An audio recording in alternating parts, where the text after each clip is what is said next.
Welcome to the Seton Shrine. My name is Bridget Bassler. I'm the education manager here at the Seton Shrine, and we are happy to have you join us today for a live streaming of our Living History program.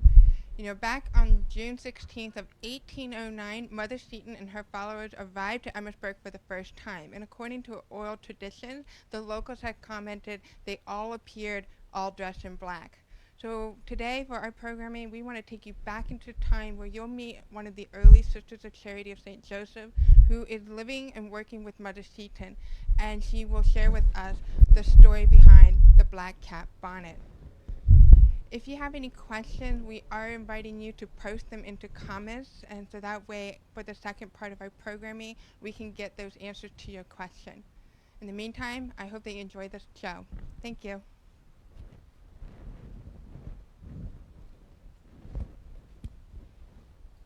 Hello there. Oh, excuse me, I'm just finishing up putting some of the washing. One must take advantage of such pleasant weather as this. Honestly, I can't think of a much greater disappointment than putting out your freshly laundered linens and having it all rained upon. No, it's much better to do laundry on days such as these. We do quite a bit of laundry here, as you can see. We do the laundry for our girls here at St. Joseph's, the men over at Mount St. Mary's, and of course for ourselves. Now, with all that laundry, it can be easy to mix things up. Luckily, we sisters have our own distinctive laundry. Pray tell, can you guess what makes our laundry so distinctive? Yes, the color black does make us stand out a bit in this landscape, I must say. I know what you're thinking, and most people do in fact associate the color black with those grieving or the recently departed. And that is how Mother Seton first came to wear the color in 1803, mourning the death of dear, poor Mr. Seton. But when Mother discovered the Catholic faith, she found that the black helped her transition into a life in which she was more concerned with the spiritual rather than the material. And she has brought that lesson to us. Why, we early sisters who joined her were told, just bring whatever you have that's black and you can work in. If you don't have anything black, a dark color will do. This led to a bit of variety in those early days. Now, this wasn't an oversight on dear Mother's part. No, it was an economy. You see, most of us already had black in our wardrobes. Unfortunately, grief is a part of life here, and Mother decided that it wouldn't be too much of a burden to ask us to bring what black we had with us, to join her. And those of us who didn't have black could easily get it. Why, Cecilia Seton herself had no black in her possession, but her family packed with her when she came to join us 10 yards, I believe, of black silk, so they say. Not the most practical choice for making a work dress, but I think Mother appreciated the effort and the emotion behind it rather than the actual execution. And Cecilia was rather ill even in those early days. It's not like she could have been doing much hard work anyway. Oh, goodness. We have had some alterations since those first days, I can assure you. Most notably, our black caps. You may have heard us referred to not as the Sisters of Charity of St. Joseph, which is what Mother herself named us, but as just the black caps. Our caps weren't always black. Originally, they were white with a black band around them. They were actually quite fine caps when I think about it. They had lovely crimped brims. alas, when you're working hard out here in the, forgive me, wilderness, a white cap isn't going to last long. They seem to attract every stain and blotch you can imagine, and so they were quickly abandoned for our current black, which is much more practical and does make the laundering a good deal easier. You know, when I first arrived here as a dressmaker from Martinique, I had no winter clothes. None at all. I didn't really need any in the Caribbean, but one winter out here in Emmitsburg and it made me appreciate my flannels, and Mother started recommending them to anybody who came out here to join us. Oh, good gracious. There are some who still think that our black is a rather sad color, and it reminds them so much of those they have lost and those they are mourning, but I don't see it that way. Sure, Mother likes to jest that she is always, and I quote her directly, dressed for the grave, but I rather think that in choosing black, not only was she making an economy, but she was preparing us for our life out here. She was dressing us for a wonderful and full life, full of God and full of the good deeds that we do out here for our fellow sisters, our fellow men, and our dear, dear students. Though we must keep things rather simple, you see, I do miss that a bit about our early dressmaking. Mother has no taste for the frips and frills that the young ladies so favor these days, and none of us sisters have any problems following her mandates. It's much rather suited to our life here to dress more simply and practically. But I'm afraid her advice falls on deaf ears a bit of our students.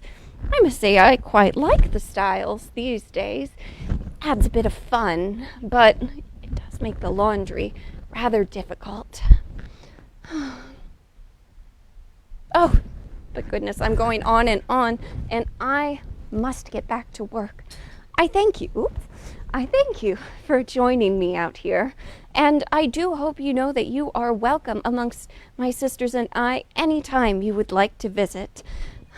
Have a pleasant rest of your day.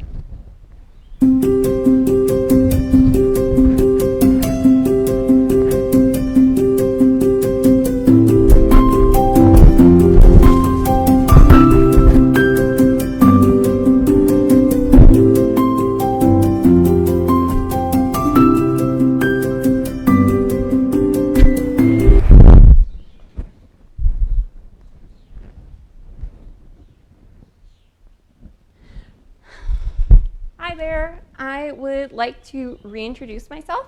My name is Grace. I'm a historical interpreter here at the National Shrine of Elizabeth Ann Seton, and I'm also the historical costumer. And here we have my lovely coworker, Lisa. Hi, as she said, I am Lisa. I am a living history interpreter here. I also am a mentor for our junior history program, and I do most of the research on the characters that we portray. So to have Grace here working on the costumes has really completed our program. To be able to wear the many layers that they wear and move as they would have, I think enhances us as portrayers of those people, but also the visitor experience. Oh, Lisa, I like working with you too. And also, unseen but a part of our team today is Bridget. She's going to be the moderator for the questions for our live Q&A. Say hi, Bridget. Hi, everyone. So I am working behind the camera, and thank you so much for participating today in our Living History program. I hope that you enjoy meeting Sister Louise, and now you're meeting Grace and Lisa. So please keep the questions coming. In fact, I already have our first question for you ladies. One is, it's a two-part question. So for Mary, she's wondering are the costumes comfortable? How hot are they? And then the other question is from Claire, who wants to know what time period are the costumes representing? Ooh, those are all really good questions to get us started. I'd say my costume's pretty comfortable. What do you think, Lisa? Well, I mean, they definitely take some getting used to. For us today, we're not used to wearing all the different layers. Definitely the corset makes you sit up a little straighter. But they would have been very used to them and dealing with the different elements of heat and cold. So we're getting used to them as we're wearing them more and more. Yeah, I mean, I'm maybe a little biased because I made them, so I am very fond of them. Today is a hot day. You are going to be hot, but I try to make all of the costumes here with natural fibers, primarily cottons and linens, as they would have back in Mother Seton's time, which is, for the other question that we got, the early 19th century. So Mother Seton was out here in Emmitsburg from 1809 to 1821. So you can see we have two different ensembles on, but they're meant to represent two different ensembles that the sisters here might have worn during that time period. I do have a question from Nancy. She is wondering exactly how different was the garb, other than the color, from a normal period dress. Oh, that's a really good question. And it's honestly a little bit difficult to tell. So my first source for creating the costumes for the sisters here was looking back in the writings of Mother Seton and some of the early sisters, and they don't tell us too much, really. We get the occasional mention of the silk that Cecilia Seton brought out here, flannels recommended for the winter, and the repeated mention of the color black. But aside from that, Mother Seton doesn't seem to have been very specific, because she just wanted the women to come out here wearing whatever they could practically get their hands on. They didn't have a lot in those early days. Right. So, yeah, as you mentioned, she said to her sister-in-law, Cecilia, just bring what you have as long as it's black. So I think with cost and not really having that set yet, they were just wanted it to be black. So in general, they would have just been wearing black empire waist dresses, which are dresses which have a waistline just below the bust line. And you can see I'm wearing one version of it, which I've kind of repurposed a late 18th century pattern for, as though Sister Louisa has remade it. She's repurposed a dress that she already owned, whereas Lisa's is more of a mourning dress that's mourning like the time of day, where a woman can wear it throughout her lifetime. The waistline is created by the belt that she has, so she can adjust it if she loses weight, if she gains weight, if she gets pregnant, she can still continue wearing the dress, and she'd be wearing it throughout the day to do her work. I have another question from Dee. She is wondering, when did the quote-unquote sailboat start? So I think what she's asking is, when did the sister wear the cornet? And how, in fact, could you explain the difference between the cornet and the black cap bonnet? Yes. So the cornet, which most people are familiar with as indicative of the Daughters of Charity, began in, I believe, the 17th century with Louise de Marillac. 1633. Yes, so 1633 with St. Louise de Marillac. It was attire that was worn commonly by the French peasantry, and the early Daughters of Charity wanted to be able to blend in more easily with the people who they were helping. Now, the Black Cap sisters are Sisters of Charity, which is its own different and distinct order, though the two are connected historically. And yeah, so the Daughters of Charity came here to Emmitsburg in 1851. And so the Sisters of Charity that were stationed here, that were original to Mother Seton, became daughters at that time. However, there still were different missions that stayed Sisters of Charity, and they took on a variation of the black cap, I believe. Would the sisters have worn a corset under the habit dress? And this is from Jane. so, so all of my research indicates that, yes, you don't get a lot of women in this time period talking about their undergarments, because it's simply not a very proper thing to talk about, and you certainly don't really get the sisters talking about it. But what you have to keep in mind is, I feel modern audiences kind of have this view of corset, or stays as they would have been known in this early time period, is that they're this kind of sexy thing, for lack of a better term. But in reality, it was a very practical undergarment. As Lisa said, it helps you sit up straighter, it helps you function in your costume, and it would have been perfectly normal to them to wear it. It actually would have been incredibly scandalous to not wear it. Yeah, it would have been the equivalent of not wearing your own underwear today. Like, kind of Right. gross, not Right. really done. Because it helps with your posture. So it was something Mhm. that they really wanted women to have, that to be able to sit up straight. Mm-hmm. Great. And then Patricia, continuing on the topic about the black dress, did they continue to wear it through the 20th century? Or when did they actually stop wearing it? Because we don't really see it nowadays. Right. It seems that during the mid-20th century. Yes, it's right around Vatican II. Right after Vatican II, they made the decision to stop wearing it. Although, yeah, because we see it all the way through the 1950s as Mother Seton is being beatified and stuff. The photographs have them in the black habit. But I think it was right after Vatican II they made that change. And it was just determined that, if you think about it, the early Daughters of Charity were originally wearing their habits so that they could blend in with the common people. Sisters of Charity wore these clothes in black so that they could be distinguished, but generally following the patterns of your average everyday person to blend in and work with them. And it was determined by the higher-ups that, and the sisters themselves, that it was no longer necessary for them to wear their distinct black caps, or I believe a number of other orders decided that their distinctive habits were no longer serving the purpose that they were originally intended. This is a comment from William. He is saying, wonderful, and thank you to Grace and Lisa. And he wants to know, what is the difference between costume and historical period dress?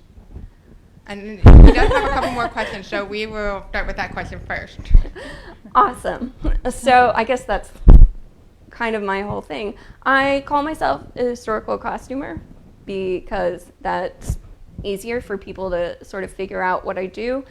In my line of work, it's not just making up what I would like our characters to be wearing. There is a great deal of research involved. I aim to use period-appropriate techniques when it's all feasible, period-appropriate materials. So the main goal of historical costuming is to be rooted in the history and creating an accurate garment, which I find is really important for our interpretation, because if we don't feel comfortable in our garment because it's made of material that's synthetic, so it gets too hot, it's not the appropriate layers, our guests can tell, and we feel it takes away from the living history experience. Right, I agree. I mean, I think when you're in the costume, what they would have worn, then you relate to that character more. I think it makes you give a better interpretation. Mm-hmm. He also wants to know how the costume for others, like the students and the children, do you consider their design? Oh, that's an interesting question. We don't get that much, actually. Yeah. So during the early 19th century, a lot of, at least in the resources that I've dug into, so I've looked at extant garments in American collections, portraiture, written work, it seems that the girls who would have been coming to school here would have been dressed much like, say, their mothers or their older sisters who were fully grown. They were just dressed like tinier versions of adults. So I've mostly looked at, what were adults wearing in that time period, especially considering the status of the various girls who came here. There were wealthier girls here, there were poorer girls here because they all could receive a very good education here. And so I try to take all of that into account, make or design what would be an adult costume, and then just make it smaller for a child. And I think they like it. Right, and I think what's very unique here is that, like Grace said, we had the academy, which would have been very wealthy girls from all over, really, at Some of the wealthiest girls in America. Right, so Charles Carroll's granddaughters were here. And then we had poor girls that lived in the area. So you've taken that into account. And so the wealthier girls would have had patterns, and they would have had accessories that the girls that lived here locally would not have had. And so we try to give that representation so the visitor can see that too.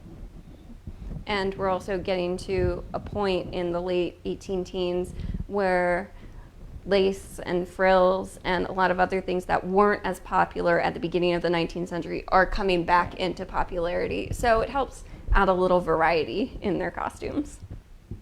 Now, you ladies have done extensive research to be able to interpret not only the stories but the costume, the dress as well. You had mentioned diary. So, are there any diary that exist by the sisters? We have extensive writings from Mother Seton and from a number of the sisters. I think, Lisa, you can speak to that more since you're more immersed in it, I would say. Yeah, I mean, I think when you're representing that time period, you really have the blessing of having letters, because so many people wrote letters. That was the way to communicate.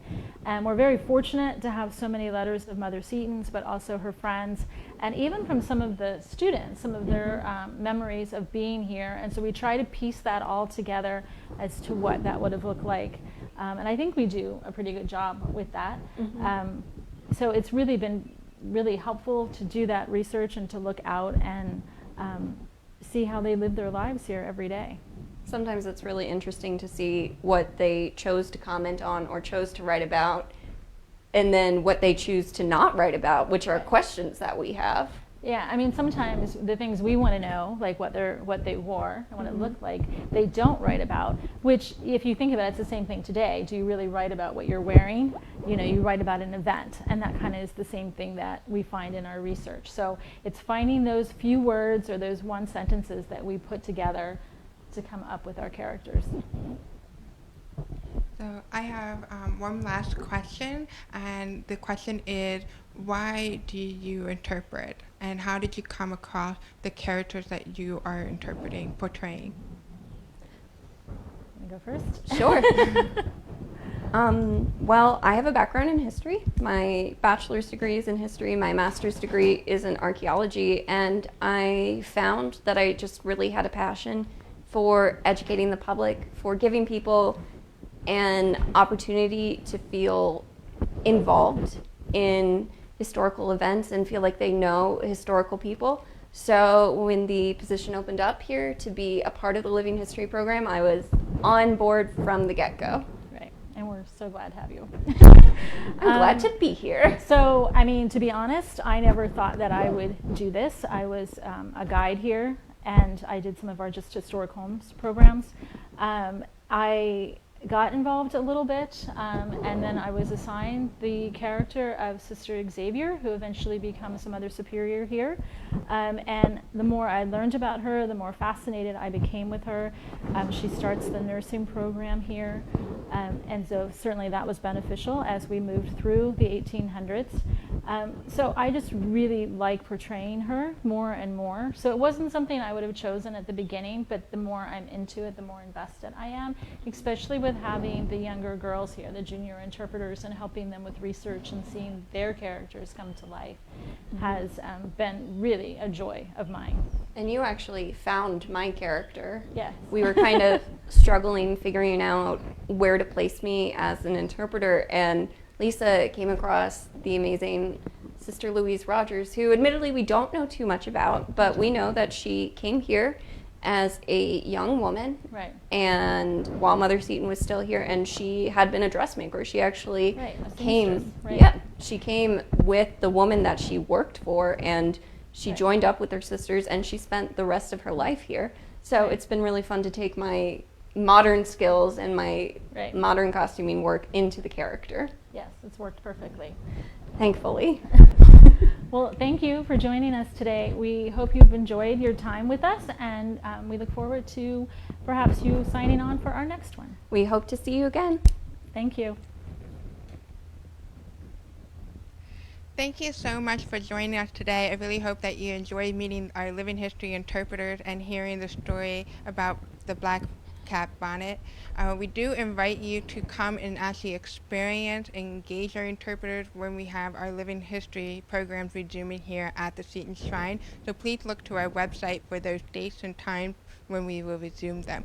But in the meantime, the Basilica is open 7 days a week from 10 a.m. to 5 p.m. Sunday through Friday, we have Mass at 1:30 with adoration and confessions available from 12:15 to 1:15. We even added a second Mass on Sundays at 11 a.m., so you're welcome to come to the Seton Shrine and enjoy the liturgy. We also are resuming our historic homes tour. It's an open air concept. It is free and available on Fridays and Saturdays only. Again, please look to our website for those times, and you can sign up ahead of time for free. Otherwise, just please come to the Seton Shrine. We are still here for you, and thank you again for tuning in to today's show.